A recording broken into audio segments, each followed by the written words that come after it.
Hi guys, welcome back to my channel. It's your girl Ella here. If you're new to my channel, please like and share and subscribe and all that good stuff, and let me know what you think about my video in the comment section. And if you haven't subscribed to my video, what are you doing? Support your girl.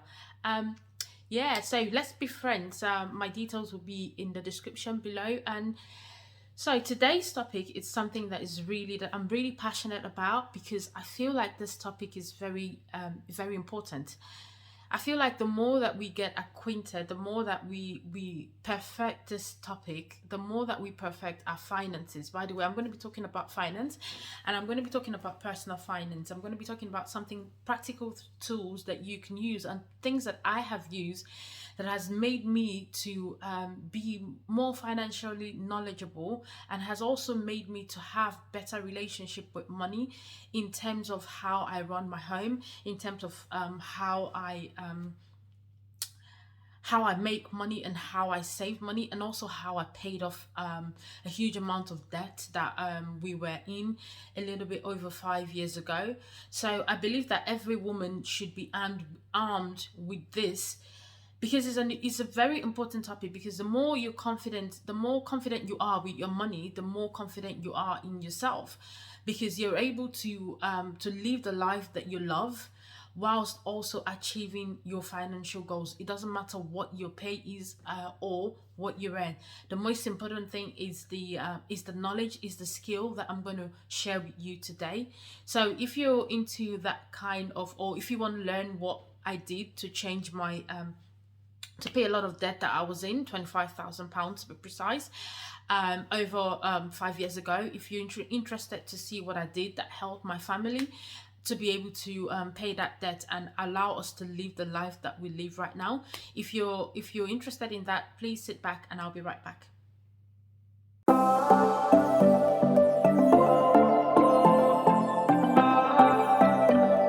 I wanted to come to you guys today to talk about finance, and more so personal finance, because I believe that the stronger you are in your personal finance, the more the more confident decision that you make around investment, around your family, and just generally the happier the family will be. The more you can, spend time, enjoy going to do what you do, enjoy your work, enjoy your family, without having to be inundated with a lot of debt and just ignoring it and letting it pile up and pile up. Because one thing about debt, it never goes away.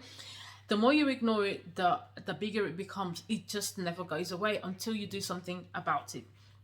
So I'll say the first thing. A little bit over 5-6 years ago, I realized that myself and my husband had been working a lot, but we're not living our best lives. We were not happy, in the terms that our finances was suffering. We had a lot of debt, and I just didn't know how to get rid of it. I didn't know how to solve the problem that we were in, until I started to educate myself in personal finance, until I started to educate myself in budgeting. I mean, I studied in economics in school, but I never really became an economist. So even though, like, my parents call me an economist to everyone they introduce me to, but no, I'm not. But that aside, this really weighed on my confidence. It weighed on me as a woman, because all I was thinking of, how do we get out of this mess that we're in? Every time we earn, we don't even know where our income was going to, and still the debts were not coming down. So one day I just got fed up. I got fed up of living the life that I was living. I got fed up of being afraid of the letterbox, because I didn't know what was coming, what was behind the letterbox. I was afraid to open mails because we were inundated with red letters. Not to say that we weren't working. We had good jobs. We're consultants, so we had clients and money was coming in. We're just so deep inside that we didn't know how to get out. And I started to think of, how can I make my family better? What can I do to improve our finances? And I started to learn about personal finance. I started to do research. I started to do courses, and I learned a lot. And the moment I started implementing what I learned, things started to turn around, and we were able to pay off a large amount of debt that we were in. The first I would say is have a vision. I know a lot of people talk about having a vision is like, oh, maybe you have a vision to, have a certain career, or maybe you have a vision to own a house or whatever it is. the moment you have a vision for something, I think there's something that comes with that. There's a power that comes with setting your mind to do something or setting your mind to achieve something. You end up having a lot of results because you're taking small steps to get to your vision. So having a vision gives you commitment. You're committed to doing something that will change that vision, or that will allow you to walk through that vision. So the first thing is having a financial vision. A lot of us are so bogged down because we suffer from goal trauma. What I mean by goal trauma is when you set a goal and you didn't achieve it, sometimes we return back into our shells instead of thinking, what did we do? What did I do right? We return back into our shells and we think, I'm not good enough to achieve that goal. And then the self-doubt comes in, and then the feeling sorry for yourself comes in, and then things start to pile up and pile up and pile up, and you do nothing about it. So having a financial goal, it's very important. In my case, my goal was to get out of the rat hole that we were in. My goal was to get out of the debt that we were in. So I had a goal, and I started to. So I used to have this thing, the fear of bank statements. I never used to look at my bank statement because I was afraid of like what I would see, and I was afraid of not, just that feeling of not having money in your account, or just seeing the amount of money that's come out of your account, but you can't, or the amount of money that you've been paid, but you can't even attest to anything. You're still in debt. You still don't have investment. You're still unhappy. So I just was afraid of my bank statement because I didn't want to look at. I didn't want to face it. And the same with my husband. So one day, once I knew the trick, I knew the tips and what to do, I had a conversation with my husband, and we started to do one thing. We collated all our debts. So the ones that we were afraid of, the ones that we didn't talk about, the ones that we just let pile up, the ones that we didn't reach out to the people, we consolidated everything. So we were so overwhelmed by the amount of debt that we were in, and how we've done nothing to change that situation. So I started to have a spreadsheet. I started to face these debts head on. I wrote them down. We started to say who we were owing, what we were owing, and why we were owing them, because it was important that we understood what we were doing, how we got into that, and how much we were owing this our creditors. And after knowing that, we then decided to sit down and look at our income. We looked at what was coming in, and we thought, if we put a plan in place for ourselves, then we can go back to our creditors with a plan, and that way we can make arrangements to be able to make the payments, to be able to make little payments that would aid us to pay this debt off. So once we had written down our credit, how many people that we were owing, and how much we're owing, and what our income was, and what our expense was, we realized that indeed we had funds, extra funds, to be able to pay this debt off. The only thing was that we weren't just keeping track of how much we were spending, what we were spending on holiday, what was going in and out of our bank statement, which is, by the way, is your cash flow. Knowing your cash flow is so important because you're able to transform your personal finance just by knowing your cash flow. So once I was able to do that, I put out a spreadsheet, and I color coded them because I like colors, because the more I see colors, the more I know I need to do something. So I put them in colors, and I started to make the phone call. I started to make the phone call to the people that we were owing, and I realized one thing, that when you're owing a company or whoever you're owing, if you don't say anything to them, it gets worse. They assume that you're not responsible enough to deal with your debt, and they either charge you interest, or it piles up until when you come to your senses. So I realized that by talking to them, I was able to work out a payment that I would be able to afford. But the one thing I did was not just set up a payment that I could afford. What I did was set up a very minimum payment that I knew that I could afford. In my heart, looking at our finance, I knew that I could afford that, but I also knew that I would be able to pay extra. So that's one thing. So once you've identified your creditors, once you've identified who you're owing, and you go to talk to them, say for example you have £50 extra to pay, $50, £50, £50, whatever currency it is, and you know that you can afford that £50 at the end of the month. When you go to your creditors, you need to offer them, say, £25 because you know that you have £25 extra, or 25, you'll be able to top up £25. In that way, you're paying more of the debt and you're getting out of it quicker. So in a sense, the trick is find the minimum payment that you're comfortable with, and then work towards adding something extra to that minimum payment. And I promise you, the more consistent you do that, you will see that you're going to pay the debts quicker. The next thing is to have an inconvenient bank account. And I know you're just wondering, Ella, what's an inconvenient bank account? Let me tell you. An inconvenient bank account is not the account that you use daily. So for example, I bank with NatWest. So I have a few accounts with NatWest. I have both a savings account and I have a current account. But what it is that I have access to the account. I have cards. I have everything. I have checkbooks, whatever it is for that account to function. I have it, and the account is within my reach. And once I realized that we were so much in debt, what I did was, set up another account where that was out of my reach. I didn't have a card for it. It would take me a lot of effort to go to that bank to be able to take money out of that account. And what I did was that every time that we wanted to save our savings, because it's also important that even though you're in debt, that you also try to save to pay yourself first. And when you pay yourself first, you pay yourself, that means you're going to pay your tithe from that money, you're going to invest, and you're going to save from that money.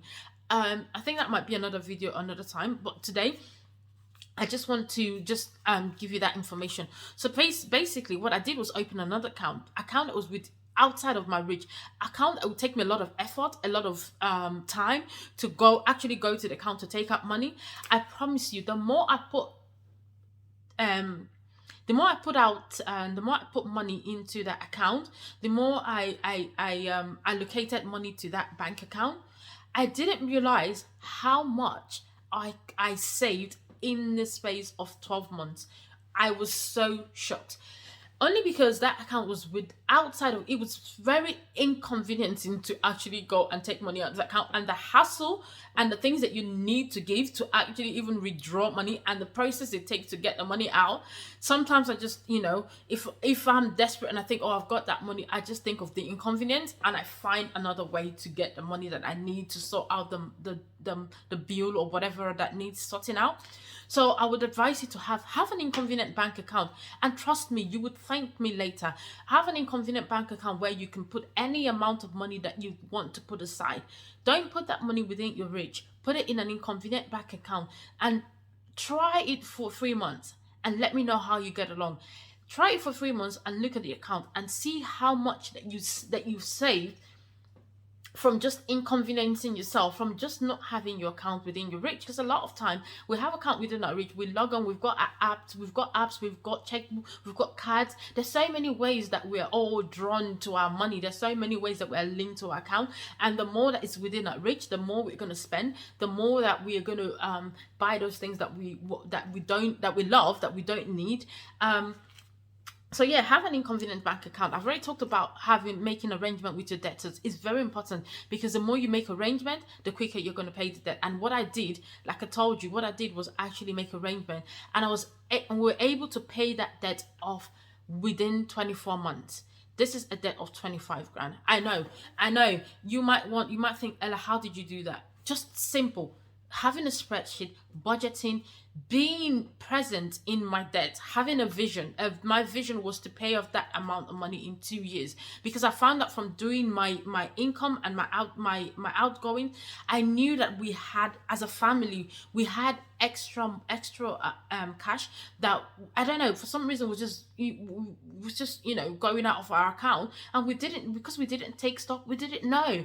So just sitting down and facing your bank account head on, trust me, you would find a lot of subscriptions. You'll find those things that you've signed up to that you no longer need anymore. You find out all those store cards that you subscribe to that are taking the £5 here, the £10 there, the £9.99 there, that you no longer even log on to those applications. I cut all of those out, and that was for both myself and my husband.